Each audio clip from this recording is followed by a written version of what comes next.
So here's part 2 of things we're going to need to make Paska. This is the equipment that you're going to want. Number 1 is a mixer with a dough hook attachment. If you don't have one of these, if you have a hand mixer that's got a dough hook attachment, you could give that a whirl. And if you're just doing it all by hand, you're going to need some clean counter space and good muscles. You're going to want a clean dish towel, 1 or 2 big bowls, depending on how much you're making. You can probably get away with just 1 bowl, even for this double batch. It'll be fine if it's big enough.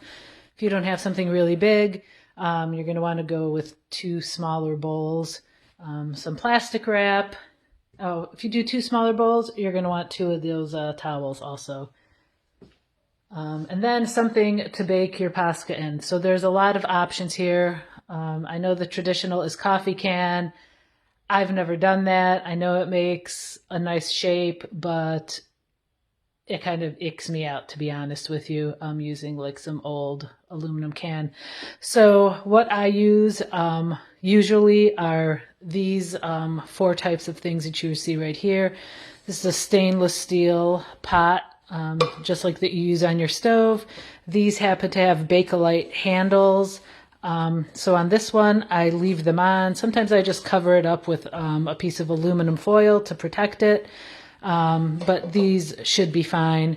You could use a glass baking dish, like a loaf pan. I have a ceramic baking dish here, which is also good. And here's another pot, just like that first one, except this one has, as you see, this long handle, but it also has this screw on the back here. So I just unscrew that, take it off, and use it just like any other kind of baking dish. You're going to want oven mitts too. I didn't put that out here, but I figure that's kind of self-explanatory. And you're going to want an oven, so don't forget that. Here's what you don't want. You don't want to use a baking dish like this springform pan that is this dark color.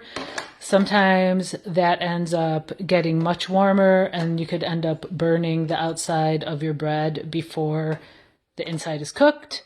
And you don't want, even though this is an incredibly cute little pot, it's great for me to cook stuff on the stove, but not so much to bake things because it curves back up, and you're not going to get the bread out of there once it's baked. So I think this is it. Chances are I'm forgetting something, but we can always talk about that later. I just wanted to make sure you guys have the basics and are ready to go.